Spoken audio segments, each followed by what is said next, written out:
Hello everyone, welcome back to my channel Ideology Booster. So today we are starting standard 9th SST chapter number 1 history.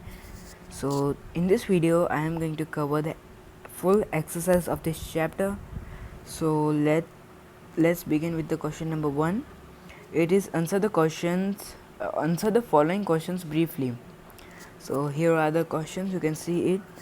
So the first answer is this: India has enjoyed an incomparable position in the world trade. There was a demand for the Indian spices, muslin, indigo, and silk cloth in the European countries. Trade between India and Europe was carried out through land route and sea route, and at the center of this route was Constantinople, which is also known as Istanbul in Turkey. After the conquest of Constantinople by the Turk Muslims in 1453, the sea route passing through Constantinople was closed to Europeans. Since they could not do without the spices, the Europeans felt the need to discover a new sea route to India. So this was the answer for question number 1. So let's hop on to the question number 2. Question number 2 is, what reforms did Dalhousie bring about? So the answer is this one. The first railway line in India between Mumbai and Thane was built in 1853 was Dalhousie. He started wireless system between India and England.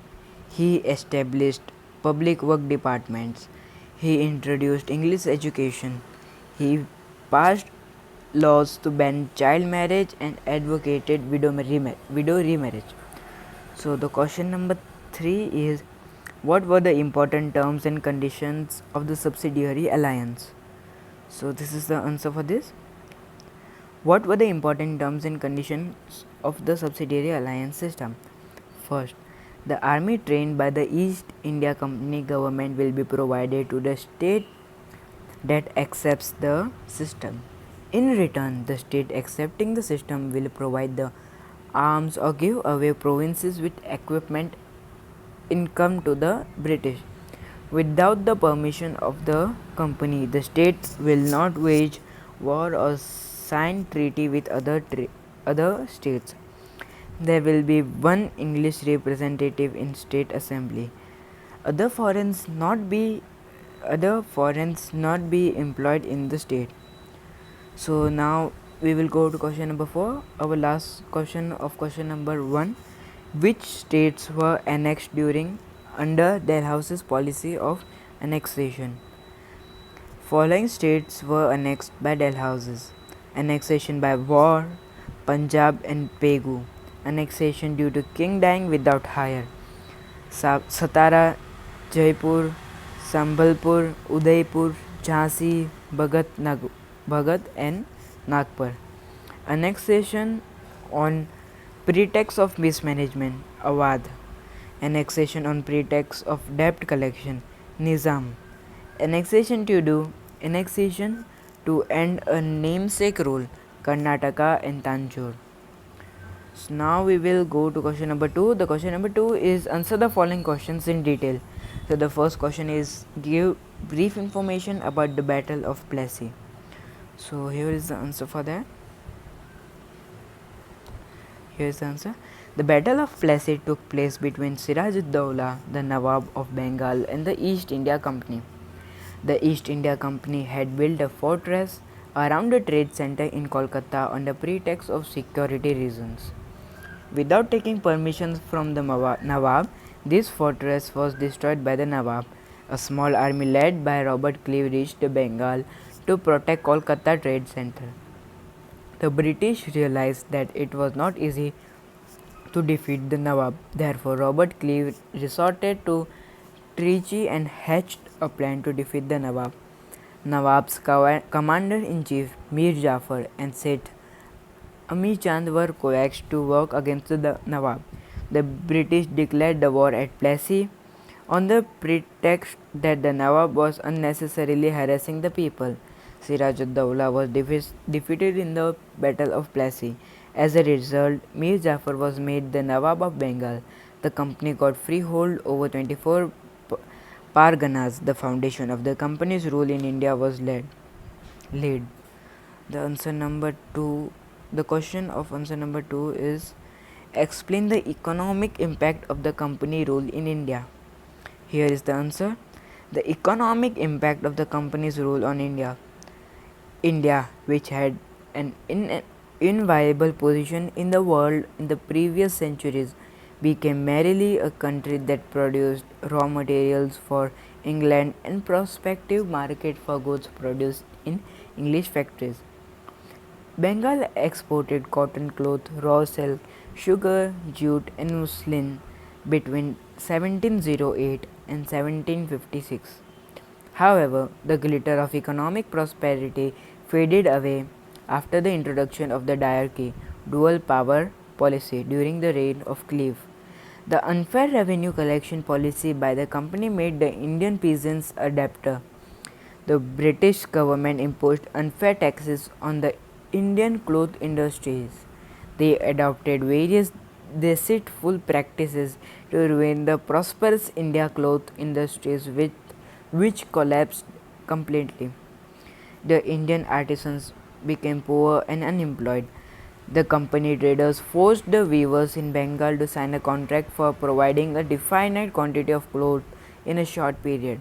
If a weaver refused, he would be punished by being lashed or jailed. The Indian villages were self-reliant and prosperous before the arrival of the company. They became dependent and poor under the company's rule.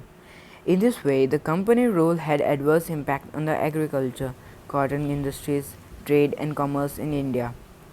So now we will hop to the question number 3. Explain the social impact of the company rule in India. So here is the answer. Social impact of the company rule. The freedom of speech and thought developed among the people during the British rule due to the development of the newspaper. Certain wrong social customs, rites and rituals like sati system, female infanticide and child marriage prevailed in the India during the 18th and the 19th century. Raja Ram Mohan Roy, Durga Ram Mehta, Behramji Malbari and other stalwarts were instrumental in getting laws passed in preventing these practices with the help of Britishers. As the administrative framework in India was anglicized, there was demand for people with knowledge of English. Due to the endeavour of Lord Macaulay, English education began in India. Universities at Mumbai, Chennai and Kolkata were established on the recommendation of the Charles Wood. English education led to the emergence of a new class of educated Indians. From among them, Raja Ram Mohan Roy, Durga Ram Mehta, Narmad, Mahipatram Rupram, Karsandas Mulji, Behramji Malbari were prominent social reformers. Their work gave momentum to the process of social reforms in India. These were the notable aspects of the impact of the company rule on the Indian society. So now we will go to our last question. Choose the correct option from those given below. So the first one is, who discovered the sea route to India? As you all know, the answer is C, Vasco da Gama. Question number 2. During whose tenure was the Public Works Department established in India? The answer is B, Dalhousie. Question number 3. Which of the following statement is false? The answer is B.